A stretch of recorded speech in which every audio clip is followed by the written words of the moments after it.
Good morning. Welcome back to Esoteric Ramblings. I'm Jesse Arnold, and today is Comic Rundown 2021, week number 22. Hey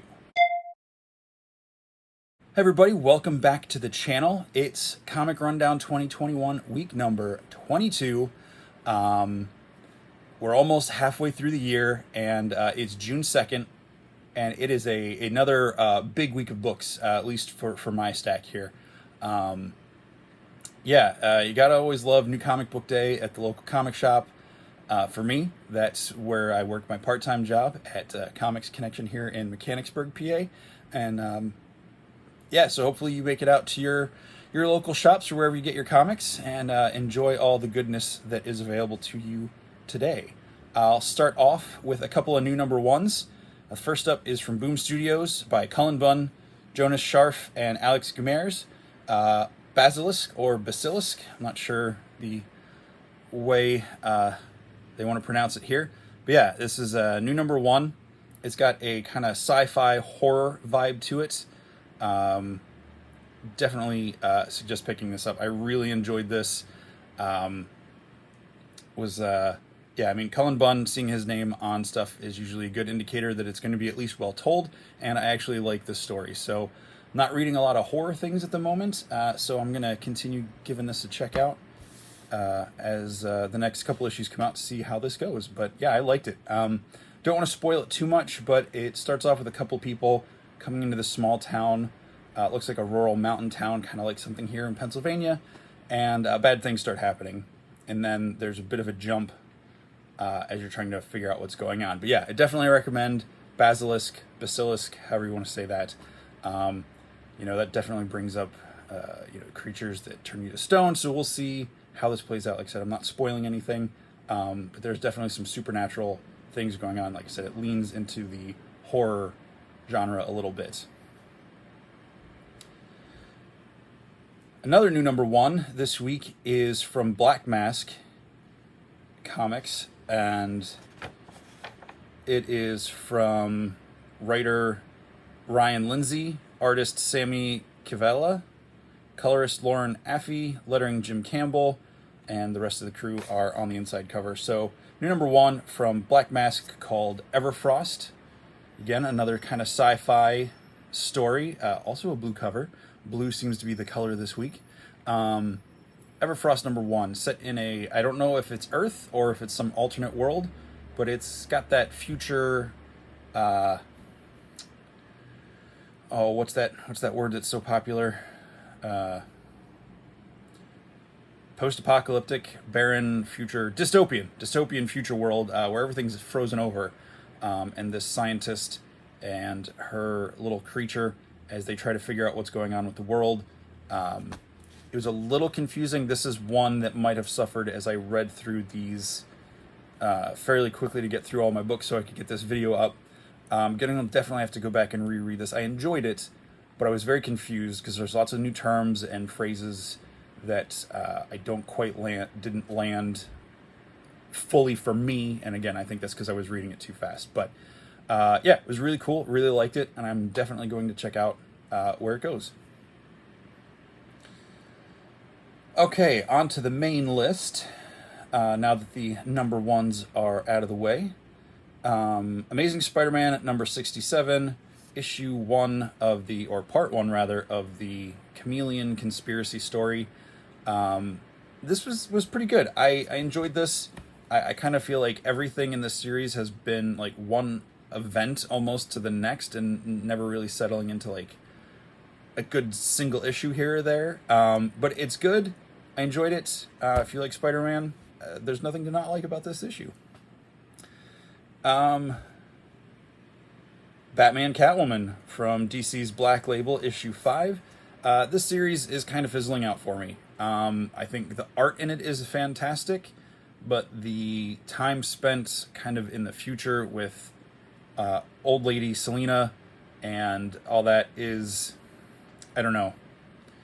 It's not quite doing it for me. I like the flashbacks to the current era, which is what I thought this book was going to be. I like the stuff with Phantasm. It's good. It's just not quite what I was hoping it would be. So I'm not giving up on it yet, but it's kind of going down. Yeah, and I usually do this next batch earlier on, but with the number ones, I thought I'd just keep them in place here. Heroes Reborn number 5 issue is all about, was that Nighthawk? Yeah, and I don't know. Again, now that this feels like it's settling into just stories focusing on these characters and what they're like in this world, it's really good writing, but it's just really making me not like these characters. And just, yeah. And the whole spin they put out, I believe it was last week, maybe it was the week before, where, spoiler alert, this reality, Mephisto is basically been transplanted for Christian God. He is the whatever churches and temples there are for Mephisto, and if you were a Christian, that you reveal in either this or might have been in this, that if you're a Christian in this world, it's pretty much a cult, almost like if you were a Satanist or a devil worshiper in our world. So I guess for some people it's probably not that twisted from what reality is, but and I don't have a problem with them flip-flopping that. It's just weird to accept a world where like there's a giant statue of Mephisto in the center of a basically like a cathedral type building, the way it is. But I mean, these are bad guys doing bad things, right? So it makes sense. And last up in the Heroes Reborn this week, and I will say this one was kind of cool, seeing Luke Cage's story and how he falls into it, and the take on Daredevil in this reality. As each of these issues comes out, it just makes me want more and more the heroes who realize the world is broken can put it back. I'm glad this is not a line-wide, series-stopping book. I'm glad it's its own kind of standalone thing. I mean, Jason Aaron is a great writer, and I'm really excited to see where this pans out and what the heroes are going to do. But we only get like a page or two of the heroes, the actual heroes, at the end of each issue doing stuff. And to further some of the Nighthawk stuff is the Marvel Double Action, kind of, dealing with like the old Marvel team up type book, but in this reality where it tells the tale of Green Goblin taking out Falcon, Sam, in this world, who was kind of apprentice / sidekick to Nighthawk in this world.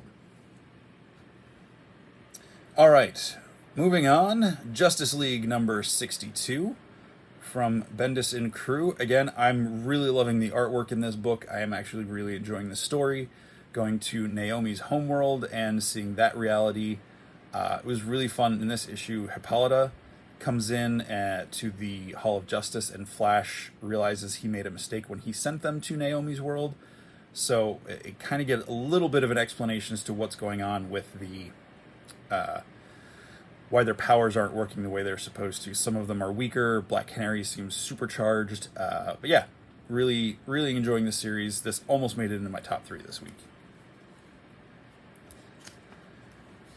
And at long last, the exciting X book that the internet has been going crazy for, and absolutely no one I know is excited about. The beginning of the Hellfire Gala has come. And I'm not gonna lie, I'm actually enjoying this way more than I thought I would. There's still a lot of the things I don't like about the X universe going on in this, but everybody writing these issues so far that I've read that are related to the Hellfire Gala are having fun with it, and as ridiculous as these outfits are. And I don't mean that in the design respect. I think the artists who created the designs for these costumes, they're absolutely stunning and amazing. It's just, in the storyline, this whole thing feels preposterous, and it's making me laugh. And I think it's supposed to. It's interesting when we get to one of the other books, related to this today. There's some stuff going on in there that I absolutely do not like, but the whole gala event is actually way more fun than I thought it was going to be. So I'll eat my own words on that, because I know I wasn't looking forward to it. But so far, it's been fun. From Image, Noctera #4, we get a little more action, a little more backstory, and other than calling it the Big PM, which just, I don't know, just sounds goofy, but I'm not living in that world, and maybe it totally makes sense, and it sounds scarier than it should to them. I don't know. But other than that, I actually really enjoy this series. I think Scott Snyder's doing a great job crafting this world, telling this story. I'm really enjoying it, and of course the art and the colors on this book are absolutely amazing, fantastic. So Noctera is going pretty good, and I also picked up the Jenny Frison alternate cover because that's just an amazing cover. I had to add that to the collection. I will confess, I did not read this next one yet, but I'm really intrigued. I really think the art style in this looks a lot of fun. It's not the typical, usually really refined Wonder Woman art you see. Let's see, do we get... artist is simply credited as Dani, D-A-N-I, cover artist and interior artist. So I am looking forward to reading this, but I have not yet.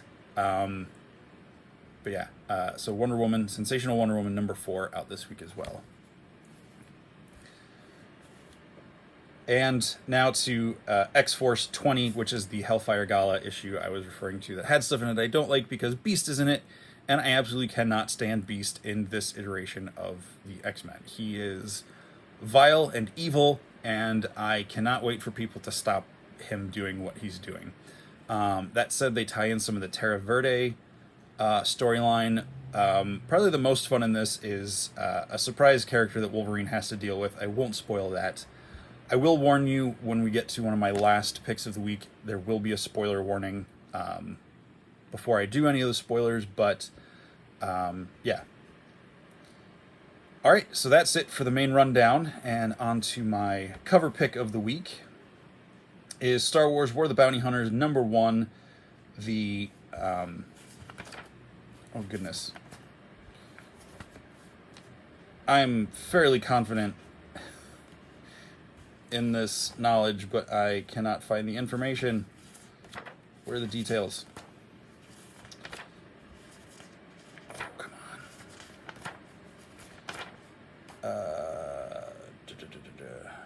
Yes, okay. It is Babstar. I was pretty sure that's who this cover was, but I didn't see a name on the front, and I suddenly doubted myself. So, Babstar variant of War of the Bounty Hunters #1, featuring Dr. Aphra. I absolutely love this cover. I love Babstar stuff, and like getting her work on some Star Wars, so that's a lot of fun. I really enjoy this issue. It's a gorgeous cover, so thank you for that one. And now on to the top 3. A book I never thought would land in my top 3. Wasn't strong enough to land at #1, but I laughed so much reading this issue. Is another Hellfire Gala, Hellions #12. This issue did remind me of one of the things I liked about Hellions, and that is that this version of Sinister is absolutely terrified of Nanny. Every time Nanny comes up beside Sinister, he jumps and is as scared. It's fantastic. I absolutely love that dynamic. It makes me laugh, and seeing this team, who are basically the X-Men of the X-Men world right now because they're kind of on the outside and nobody wants them around, crashing the Hellfire Gala was a delight to see. So this Hellions #12 lands in my #3 pick for the week. Up next is #2 for the week, Batman 109. Batman threatening Simon Saint here on the cover with, was that Peacekeeper in the background. The biggest thing I love about this series is the artwork. I absolutely love Jimenez's artwork in this. There's some really cool stuff going on. I love the dynamic that Harley is trying to redeem herself as a hero, and just the banter she and Ghostmaker have in this issue, and where they're explaining some more stuff about Poison Ivy. This is just a really good issue. I really liked it. I really love the artwork, and as I've finally succumbed and become a Harley fan, I really like that storyline, and I really love the artwork on her in this series. So this was pretty cool. Really enjoying this, and the whole thing about the Unsanity Collective is pretty fascinating as well. All right, and my number one pick for the week is Star Wars War of the Bounty Hunters #1. So it landed my cover pick of the week with that variant and the issue of the week, because it's a lot of fun. I've been really excited for this storyline, just because in the official Star Wars canon we have now, there has not been a lot with the bounty hunters. Boba Fett pretty much was in the Clone Wars as a kid. We don't see him again until, the original trilogy. Not much storyline there, and then now with being in Mandalorian Season 2 and the Book of Boba Fett coming this year, they're finally doing some stuff with him.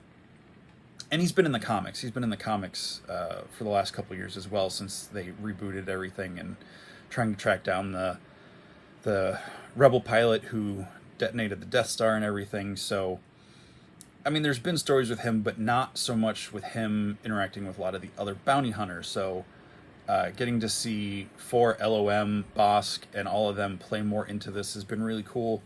And of course, it's all about Han Solo being in Carbonite, trying to get him to Jabba. And I always thought, Boba Fett just took him to Jabba and that was the end of it. But it's a lot more complicated than that. And this issue really doubles down on that. And I will give a spoiler warning now. I am going to spoil some information from this issue. It is the big reveal from this issue. So if you don't want to know, stop now. This is your final warning. So this whole story so far has been Boba Fett has lost Han Solo. He had to stop and get some repairs to the Carbonite block. And while he was getting it repaired, someone came and stole him. We're being revealed a little more of who those people are. And the big reveal, so this issue is all about the Hutts getting involved. The Hutts are made an offer by the people who stole Han Solo from Boba Fett. They're like, hey, come buy him back, and we want to make ourselves known. And it's clear they're hinting at Crimson Dawn. And so by the end of it, I was not surprised that Crimson Dawn was revealed, and they start talking about, again, they never name him, they start talking about Darth Maul, who, if you've watched Rebels, you know Darth Maul is dead by this point. And they were talking about Crimson Dawn. I'm like, they're going to bring her back. They're going to bring Kira back from the Solo movie. And sure enough, I'm not going to show the picture, but yeah, they definitely bring Kira back as the leader of Crimson Dawn, as she is trying to bring Crimson Dawn back into the world in force. And she's, putting her stakes on Han Solo. And the interesting thing is she gives this whole speech about Han Solo is like the unifying thing of the galaxy, and the Empire wants him dead, the Hutts want him, he's close to the rebellion, and all these different things. And it was just a cool little story, and I never really thought of Han Solo that way. I mean, he's always been one of my favorites from the original stories and everything, so it was just really exciting. I actually kind of cheered and clapped when I was like, they're going to bring her back, and they revealed her. I was very excited. So knowing that Kira is the one that stole Han Solo and where she is with him, because as far as I know, there's been no talk of Kira post the Solo movie. Now, I have not read all of the books back here yet for the stuff around the Solo movie, so we'll see. But as far as I know, she takes over under Darth Maul, and that's about 10 years into the Empire, and a couple of years before Darth Maul dies at the hand of Obi-Wan on Tatooine, which is just a couple of years before A New Hope. So there's a couple of years where she's still working with Maul before he disappears and then eventually dies. And so I'm assuming she was going to eventually take over the Crimson Dawn, but I didn't think we'd ever see it. I keep hoping we'll get another Solo movie or maybe a series on Disney Plus, but knowing that her story is continuing on, at least in some point here in the comics, which is at least, 12 to 13 years after the events of the Solo movie, is cool to see her again. So that's it. That's my Comic Haul rundown for the week. Thanks for watching, and I'll be back with Bad Batch reaction on Friday. I tried to do my opinion on the X-Men, State of the X-Men comics right now, but that video did not record very well, so I'll hopefully get that redone and posted soon. But that's it for today on the Comic Rundown. Get out to your local comic shops or wherever you buy your comics, and get some books. Are you reading any of these? Let me know. I want to see in the comments. If you enjoyed this video, please hit that like and subscribe button. And that's all I got for you today. Have a good one. Ramble on.